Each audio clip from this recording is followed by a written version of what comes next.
प्रणाम। हरे सभी को कृष्ण। दंडवत। हरे कृष्ण। ओम अज्ञानतिमिरान्धस्य ज्ञानाञ्जनशलाकया चक्षुर्मिलितं येन तस्मै श्रीगुरवे नमः। वन्देऽहं श्रीगुरा श्रीयुतपदकमलं श्रीगुरुन् वैष्णवांश्च श्रीरूपं साग्रजातं सहगण रघुनाथान्वितं तं सजीवं साद्वैतं सावधूतं परिजनसहितं कृष्ण चैतन्य देवं श्रीराधा कृष्ण पादान् सहगण ललिता श्रीविशाखान्वितांश्च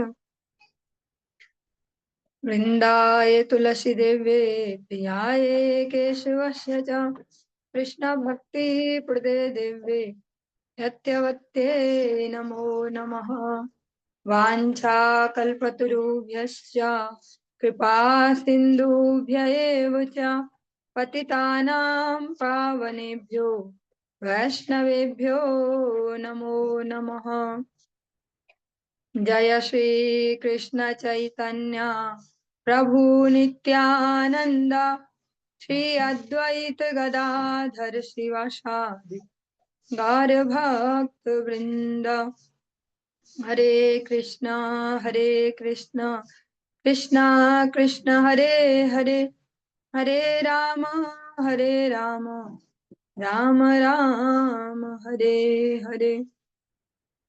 सर्वप्रथम भगवान के अभिन्न प्रकाश विग्रह श्री गुरुपाद पद्म पूज्य पात्र दंडी स्वामी अष्टोत्तर सत्य श्रीमद भक्ति प्रसाद विष्णु गोस्वामी गुरुदेव महाराज के पावन श्री चरण कमलों में असंख्य कोटि दंडवत ज्ञापित करते हुए उनकी अहेतु की कृपा प्रार्थना करती हूँ वे अपनी कृपा वर्षण करें, जिससे निज कर्ताभिमान भाव को छोड़कर एकमात्र उनकी वाणी के वाहक के रूप में अपना परिचय दे सके।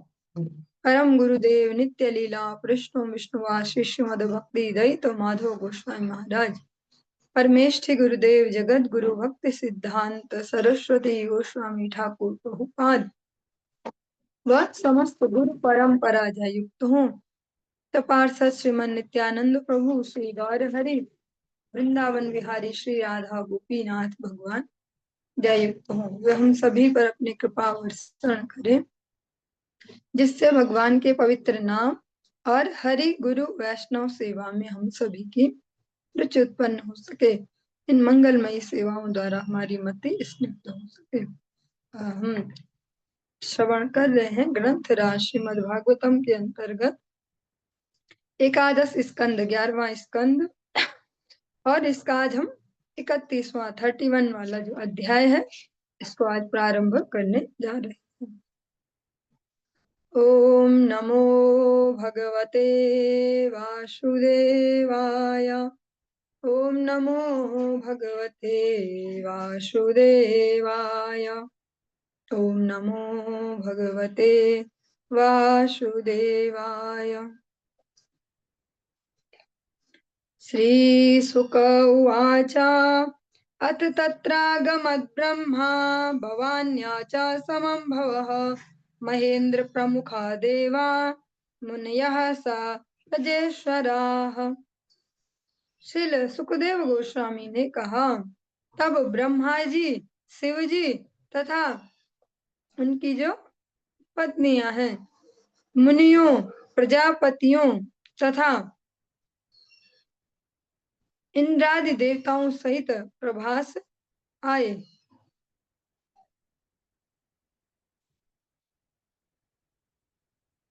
पितरः सिद्ध गंधर्वा विद्याधर महोरगाः चारणा यक्ष रक्षांसि किन्नराप्सरसो द्विजाः द्रष्टुकामा भगवतो निर्याणं परमोत्सुकाः गायन्तश्च गृह्णन्तश्च शौर्यः कर्माणि जन्म च। पूर्ण पुरुषोत्तम भगवान का प्रस्थान देखने के लिए चारणों, यक्षों, राक्षसों, किन्नरों, अप्सराओं तथा गरुड़ के संबंधियों को साथ लेकर पितर गण, सिद्ध, गंधर्व, विद्याधर तथा बड़े बड़े सर्प भी आए। आते समय वे सभी व्यक्ति भगवान भगवान श्री कृष्ण के जन्म तथा कार्यों का विविध प्रकार से गायन और महिमा वर्णन कर रहे थे। वावृषुः पुष्पवर्षाणि विमानावलिनि वलिभिर्नभः कुर्वन्तः संकुलं राजन् भक्त्या परमयायुताः।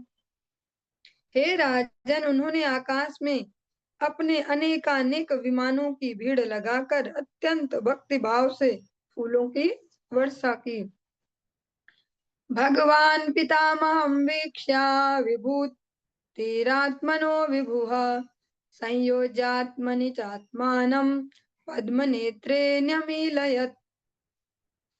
अपने समक्ष ब्रह्मांड के पितामह ब्रह्मा जी को अन्य देवताओं के साथ देखकर, जो कि उनके निजी तथा शक्तिशाली अंश हैं, सर्वशक्तिमान प्रभु ने अपने मन को अपने भीतर स्थिर किया और अपने कमल नेत्र बंद कर लिए। लोकाभिरामं स्वतनुं धारणा ध्यान मंगलम योग धारण याज्ञेया दग्ध्वा धामा विशत्स्वकम्। अपने दिव्य शरीर को जलाने के लिए यौगिक आग्नेय ध्यान का उपयोग किए बिना भगवान श्री कृष्ण अपने धाम में प्रविष्ट हो गए। उनका दिव्य शरीर सारे जगत का सर्व आकर्षक आश्रय है और समस्त धारणा तथा ध्यान का लक्ष्य है।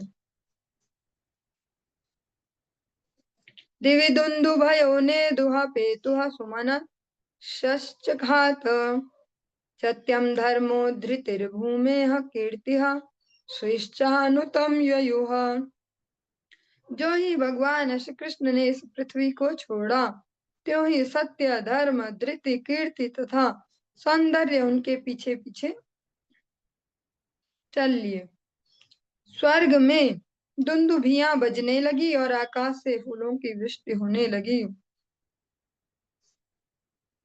देवादयो ब्रह्म मुख्या न विशंतम स्वधामनि अविज्ञात गतिम कृष्णम ददृशुश्चाति विस्मिता। ब्रह्मा इत्यादि देवता तथा अन्य उच्चतर जीव भगवान श्री कृष्ण को उनके धाम में प्रवेश करते हुए नहीं देख सके, क्योंकि श्री भगवान ने अपनी गतिविधियों को प्रकट नहीं होने दिया। किंतु कुछ एक की दृष्टि उन पर पड़ी और वे अत्यधिक चकित रह गए। सौदामन्या यथाकाशे यान्त्या हित्वा भ्रमण्डलम् गतिर्न लक्ष्यते मर्त्यैस्तथा कृष्णस्य दैवतः।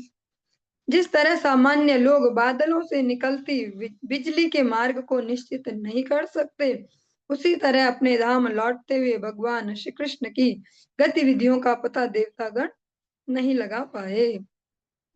ब्रह्म रुद्रादयस्ते तु दृष्ट्वा योग गतिम हरेः विस्मितास्तां प्रशंसन्तः स्वं स्वं लोकम ययुस्तदा।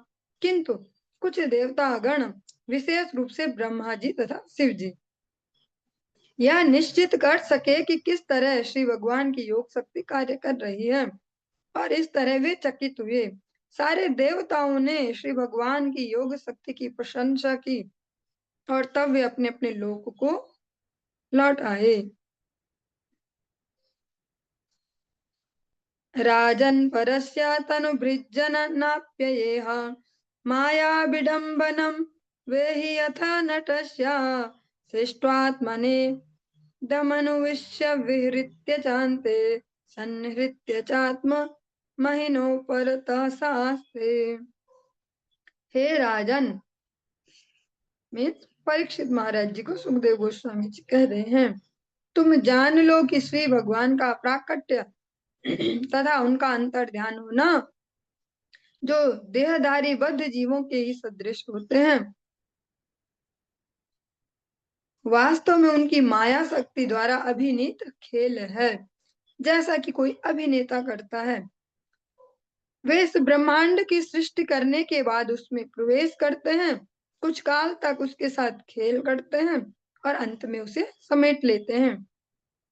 तब श्री भगवान विराट जगत के सारे कार्यों को बंद करके अपनी दिव्य महिमा में स्थित रहते हैं। एक जादूगर जैसा, हम एक दो दिन पहले उदाहरण भी सुन रहे थे, जैसे जादूगर का खेल होता है कि वो होता भी है पर वो उसको ही पता है कि कैसे चल रहा है। कैसे ही भगवान भी इस सृष्टि का विस्तार करते हैं, इसको चलाते हैं और इसको फिर लय कर लेते हैं।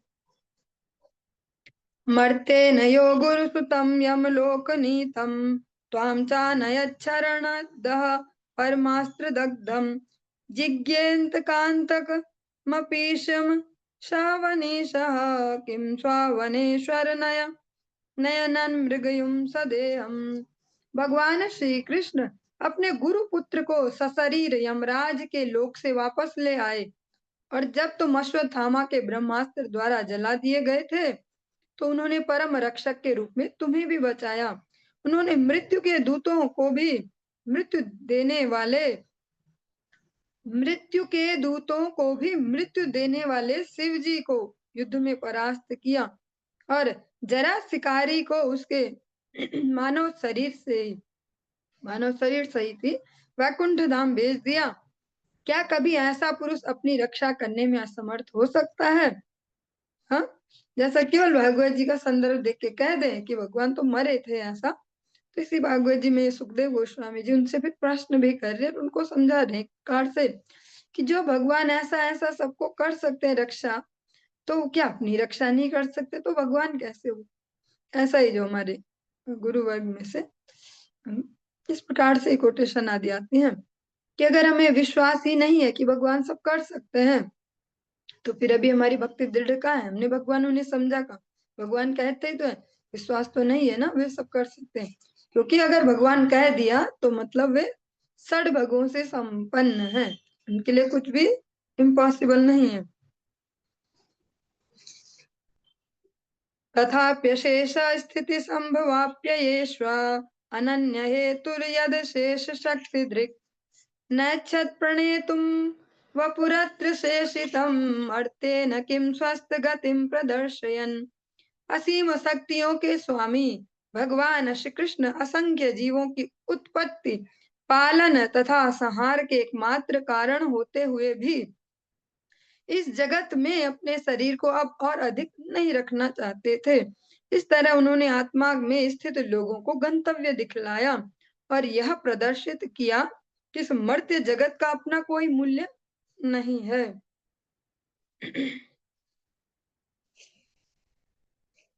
या एतां प्रातरुत्थाय कृष्णस्य पदवीं परां प्रयतः कीर्तयेद् भक्त्या तामेवाप्नोत्यनुत्तमाम्। जो व्यक्ति नियमित रूप से प्रातः काल जगता है और भगवान श्री कृष्ण के दिव्य तिरोधान, उनके अपने लोक लौटने तथा उनके निजी धाम लौटने की महिमा का भक्ति पूर्वक कीर्तन करता है, वह निश्चय ही उसी परम गति को प्राप्त करेगा। दारुको द्वारकामेत्या वासुदेवोऽग्रसेनयोः पतित्वा चरणावस्त्रन्यषिध्यत कृष्णविच्युतः। द्वारका पहुंचते दारुक वसुदेव तथा उग्रसेन के चरणों पर गिर पड़ा और भगवान श्री कृष्ण की छाती पर शोक करते हुए अपने आंसुओं से उनके चरणों को भिगो दिया। कथयामास निधनम वृष्णीनां कृष्णशो नृप तच्छ्रुत्वोद्विग्न हृदया जनाः शोक विमूर्छिताः तत्र स्म त्वरिता जग्मुः कृष्ण विश्लेष विह्वला व्यशवः सेरते यत्र ज्ञातयोघ्नन्त आननम्। दारुक ने वृष्णियों के पूर्ण विनाश का वृत्तांत कह सुनाया, और हे परीक्षित, यह सुनकर लोग अपने हृदयों में अतीव किंग कर्तव्य विमूढ़ मीन्स क्या करें ऐसा और शोक से स्तंभित हो गए। वे श्री कृष्ण के विक्षोह से विह्वल अपना सिर पीटते उस स्थान के लिए जल्दी जाने लगे क्या उनके बाकी संबंधी मृत पड़े थे। देवकी रोहिणी चैव वसुदेवस्तथा सुतः कृष्ण रामाव पश्यन्तः शोकार्ता विजहु स्मृतिम। जब देव की रोहिणी तथा वसुदेव ने अपने श्री कृष्ण तथा बलराम को नहीं पाया तो वे शोक से अचेत हो गए।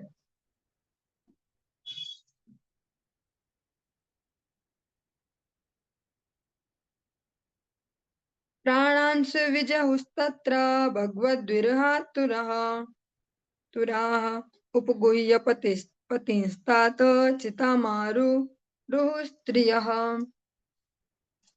श्री भगवान के वियोग से आतुर अपने उनके माता पिता ने उस स्थान पर अपने प्राण त्याग दिए। हे परीक्षित, तब यादवों की पत्नियां अपने अपने मृत पतियों का आलिंगन करके चिताओं पर चढ़ गई।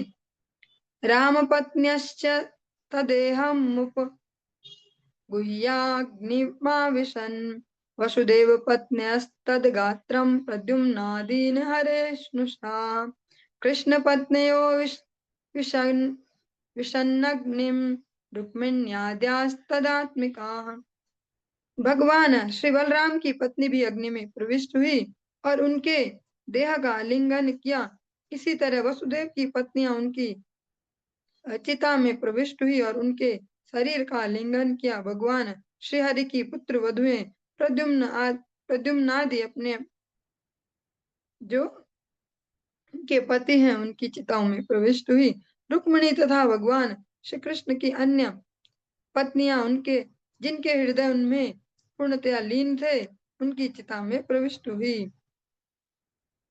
इस प्रकार से जो एंड है जिसको श्रवण कर रहे हैं ये एक प्रकार का केवल दिखावा मात्र है। भगवान और उनके जो सारे जन हैं, जो भगवान के सारे परिजन थे, भगवान उन सबको स्वयं से पहले सबको उनके उनके लोकों में उन्होंने भेजा और इस जगत में ऐसा दिखावा किया। अर्जुनः प्रेयसः सख्युः कृष्णस्य विरहातुरः आत्मानं सान्त्वयामास कृष्ण गीतः सदुक्तिभिः। अर्जुन अपने सर्वप्रिय मित्र भगवान श्री कृष्ण के विछोह से अत्यधिक दुखी हुए, किंतु उन्होंने श्री भगवान के उन वचनों का स्मरण किया जिन्हें उन्होंने गीता रूप में गाया था, अपने आप को सांत्वना दी।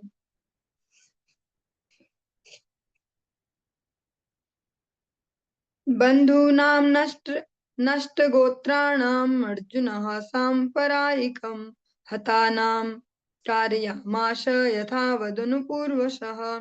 तत्पश्चात अर्जुन ने इस बात का ध्यान रखा कि उन मृतकों का उचित रीति से दाह संस्कार किया जाए जिनके परिवार में कोई पुरुष सदस्य नहीं बचा था। उन्होंने एक एक करके सारे यदुओं के वांछित कृत्य पूर्ण किए। द्वारकां हरिणा त्यक्त्वां समुद्रोप्लावयत् क्षणात् वर्जयित्वा महाराज श्रीमद्भगवदालयम्। जैसे ही पूर्ण पुरुषोत्तम भगवान ने द्वारका का परित्याग किया, त्यों ही हे राजन समुद्र ने उसे चारों ओर से जलमग्न कर लिया और एकमात्र उनका महल ही उससे विलग रहा।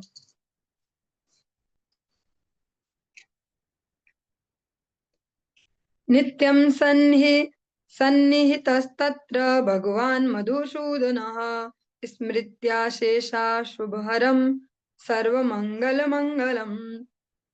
पूर्ण पुरुषोत्तम भगवान मधुसूदन शाश्वत रीति से द्वारका में उपस्थित रहते हैं। यह समस्त शुभ स्थानों में सर्वाधिक शुभ है और इसके स्मरण मात्र से सारे कल्मश नष्ट हो जाते हैं। स्त्री बाल वृद्धानादाय हतशेषान् धनञ्जयः इंद्रप्रस्थं समावेश्य वज्रं तत्राभ्यषेचयत्। यदुवंश के बचे हुए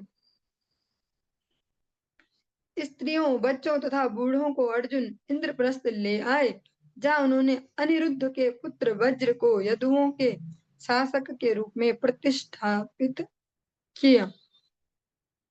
श्रुत्वा सुहृद्वधं राजन् अर्जुनात्ते पितामह त्वां तु वंशधरं कृत्वा जगमुह सर्वे महापथम। हे राजन, सुखदेव गोस्वामी जी कह रहे परीक्षित महाराज जी को, हे राजन, अर्जुन से अपने मित्र की मृत्यु सुनकर आपके बाबा जो युधिष्ठिर, भीम, नकुल, सहदेव इत्यादि हैं, आपके बाबा वो ने आपको वंश के धारक के रूप में स्थापित कर दिया और इस जगत से अपने प्रयाण की तैयारी के लिए चल पड़े। तो ये उस समय, पहले के समय में, अभी भी कुछ कुछ ऐसे हैं दिव्य सौभाग्यशाली मनुष्य जो अपने इस शरीरों को छोड़ने का इतना शोक नहीं मनाते। उन्हें पता है कि ये एक प्रक्रिया है और हम हमेशा रहने वाले हैं। या एतद्देव देवस्य विष्णुः कर्माणि जन्म च कीर्तये श्रद्धया मर्त्या सर्व पापः प्रमुच्यते। जो व्यक्ति ईश्वरों के ईश्वर श्री विष्णु की इन विविध लीलाओं तथा अवतारों की महिमाओं का श्रद्धा पूर्वक कीर्तन करता है, वह सारे पापों से मोक्ष प्राप्त करता है। इत्थं हरेर्भगवतो रुचिरावतारा वीर्याणि बालचरितानि च सन्तमानि अन्यत्र चेह च श्रुतानि गृह्णन् मनुष्यो भक्तिं परां परमहंस गतो लभेत। पूर्ण पुरुषोत्तम भगवान श्री कृष्ण के सर्व आकर्षक अवतारों के सर्व मंगल पराक्रम तथा उनके द्वारा बाल्यकाल में की गई लीलाएं इस श्रीमद् भागवतम तथा अन्य शास्त्रों में वर्णित हैं। जो कोई उनकी लीलाओं के इन वर्णनों का स्पष्ट कीर्तन करता है, उसे उन श्री भगवान की दिव्य प्रेमा भक्ति प्राप्त होगी, जो समस्त शिव सिद्ध मुनियों के गंतव्य हैं। और इसके साथ ही जो हमारा एकादश स्कंद है, 11वां स्कंद, ये संपूर्ण हुआ। आज इस चर्चा को यहीं पे विश्राम देंगे, फिर कल प्रातः काल हम द्वादश स्कंद को आरंभ